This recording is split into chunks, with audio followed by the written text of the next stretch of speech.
Hey, what's up ladies and gentlemen, war gamers and YouTubers, this is Boom Shaka Boxer, and today we have another episode of Kraken Unleashed, this time starring the premium tier 5 Japanese destroyer, the Kamikaze R. This is going to be a 2-episode back-to-back special because I feel there's just so much that can be said about DDs and their gameplay. So I'll be using this episode to introduce the core DD gameplay with the Kamikaze R, and then follow up with a special Kraken Unleashed showcasing the Minikaze. But before we begin, I just wanted to say, wasn't Project R the best event in World of Warships ever? And the game's only been out less than a year. If this is any indication of what we have in store for the future, then the future is bright. So thanks Wargaming. Let's begin. In the previous episode, I brought up this idea called the line of scrimmage, and we're going to start this episode by expanding on it. We're playing on straight domination, enemy team on the west spawn, our team on the east spawn. Picture an imaginary squiggly line between the 5 and 6 line, separating these spawns. This squiggly line is dictated by the team's map control. Left of this line is the enemy map control, and east of this line is our team's map control. In the beginning of the game, this squiggly line is static. It is the furthest distance you can push out in your team's map control without overcommitting into enemy map control and receiving fatal repercussions. Over the duration of the game, this line fluctuates based on how well your team can extend influence into enemy territory while denying the enemy team the same opportunities. But recognizing where this line of scrimmage is especially important to cruisers and destroyers, because these are the two ship classes that can and will get into early game unfavorable matchups. You turn too late and you eat damage. You turn too early and you miss important opportunities. We want to get to the point where we can turn appropriately as the battle dictates. So that's theory. What's practice? Effectively, we need to be parallel to potential threats prior to being detected so that we can minimize our defensive maneuver time frame. In this particular instance, I turned parallel to the line of scrimmage early, expecting at least 1 out of 2 enemy DDs to be north. When that didn't happen, I was offensively in position to maximize my torpedo damage while mitigating any potential detection by my enemy. Simple, but perfectly executed. Too many times I see a ship turn too late, and by the time they realize that they overextended, they take up so much damage that they're unable to take mid and late game risks and effectively lose out on opportunities. One thing you want to learn early in your World Warships career is that this is the type of game where you are rewarded more for preventative maintenance than reactive maintenance. Once you see something coming, it's already too late. We want to instead develop the experience and mindset of assessing potential risks and making proper preventative adjustments prior to engagements. Torpedoes to port! As a destroyer captain, the tip of the spear, turning your ship prior to being spotted is an integral part of its core gameplay, because more often than not, outside carrier squads, you will be the one that spots first and also gets spotted first. If you turn prior to engagement, you open up your options whether to continue to push and force to engage, or fall back and hold the current vision control.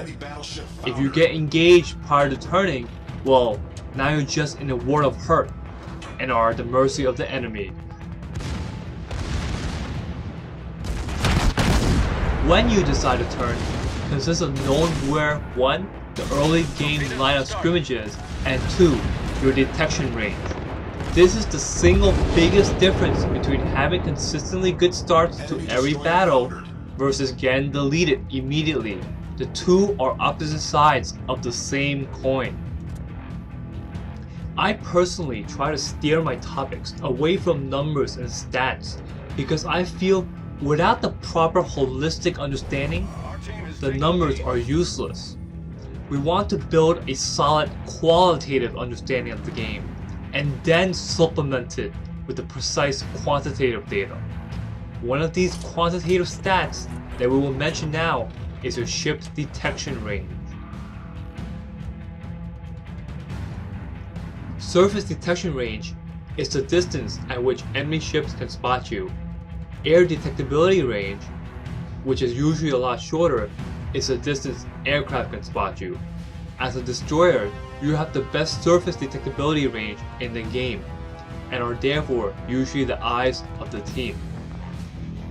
As a general rule regarding destroyers, Japanese destroyers have the best detection, followed by the Americans, followed by the Russians. At the end of the video, I'll show you a step-by-step process into how you can go about assessing this information in your port.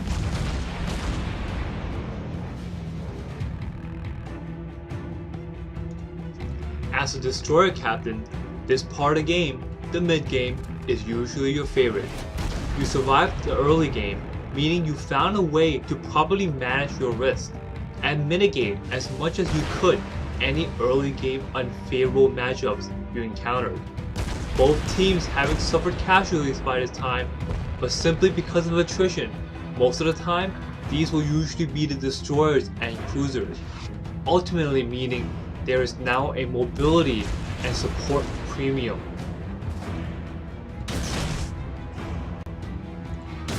There is no better time than the mid-game to have the ability to expand map control, and that's in large part through surviving DDs.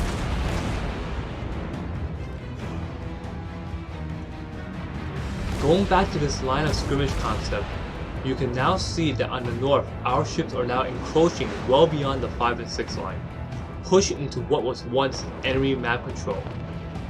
That's because, with the enemy ship up north no longer having the proper numbers to match us, our team is able to share risk, push up the line of scrimmage between the 3 or 4 line, and expand the map control.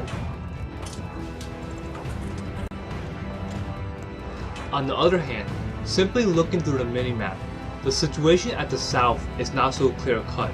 We have 2 forward cruisers at F5, but they also have a forward battleship at H6, leading me to think that there's a lot of chaos down south, and that the line of scrimmage has more or less stayed the same. One potential is that all 3 of those mentioned ships are out of position and have extended far into enemy territories through misplays.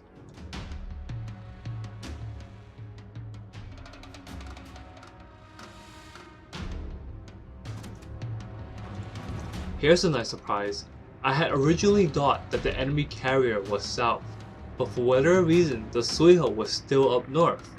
Realizing that with the defeat of the Tenryu, our northern team has effectively pushed the line of scrimmage to the map's edge, we have more than enough firepower to sink the Suiho. So I did a 180 to try to provide late support for the south team.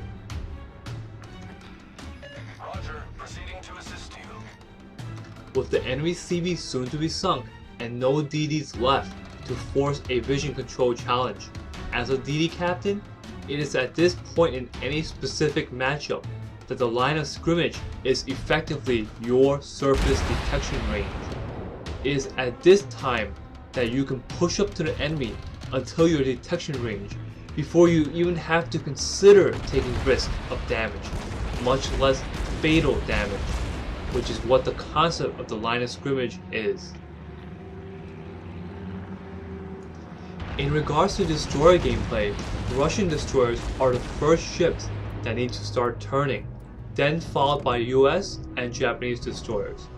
As a Russian destroyer, you don't want to be detected and then start turning once those cruisers start to lock and shoot you down.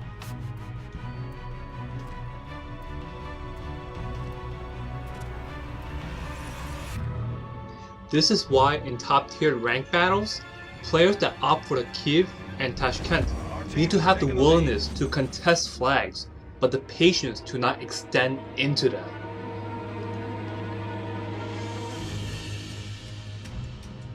Once again, reiterating this point, you have to play that preventative maintenance game and be parallel to potential threats prior to engagement, so that when you are finally engaged, you recognize the overmatch and you choose to actually engage, or you recognize the danger and minimize your defensive maneuver time frame. It takes a significant amount of time to do a 180, and you run the exposure of getting hit on your broadside. On the other hand, to do a 90 degrees turn takes a relatively shorter amount of time, and with the proper practice and timing, you can mitigate fatal damage.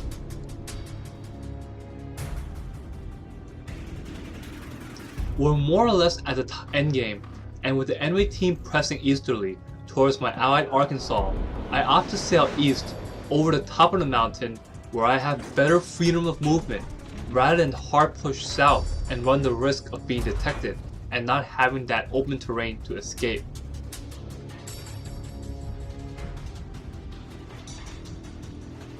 As we come around this corner, I'll have my first opportunity against the enemy Wyoming. It is during the mid-game and late-game situation where destroyers have their opportunity at favorable matchups against battleships.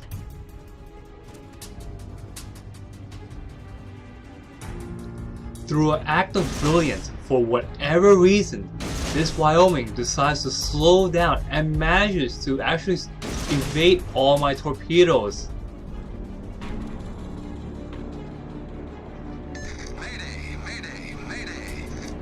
He avoids a torpedo strike and narrowly escapes the same fate that the enemy New York had just earlier in the mid-game. Good job, Wyoming. But it doesn't change the fact that I'm the one leading this dance, and in just a moment I'll go back for Wyoming. But for now, because I'm slowly encroaching on my detection range, I'll have to take a better defensive stance first.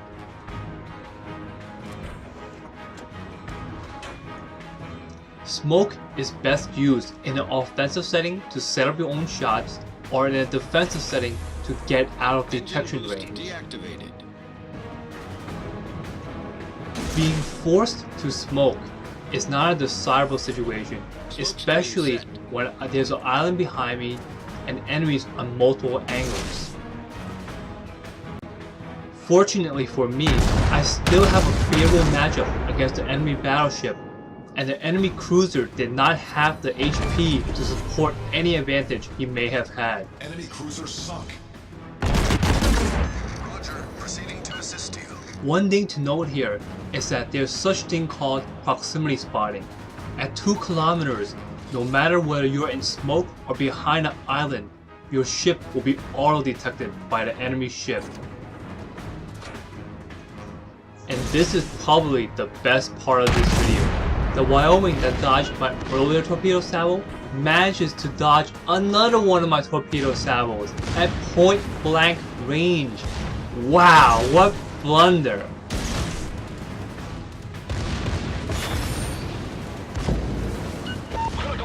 Just look at his secondaries go. He takes out my gun, he takes out my steering, he takes out my rudder. If this battle lasted any bit longer, he might have actually killed me with his secondaries. It is only at this point that his primaries even traversed enough to look at me, and I'm thinking, I need to finish this guy off now. Fortunately for me, I'm good enough to land 1 out of 3 salvos against the enemy battleship, and it is with this salvo that I unleash the Kraken in the Kamikaze R.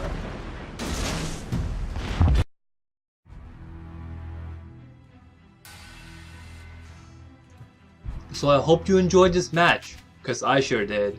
It's not every day that I run for my life against an enemy battleship in a Japanese destroyer. This is Boom Shaka Boxer, signing out.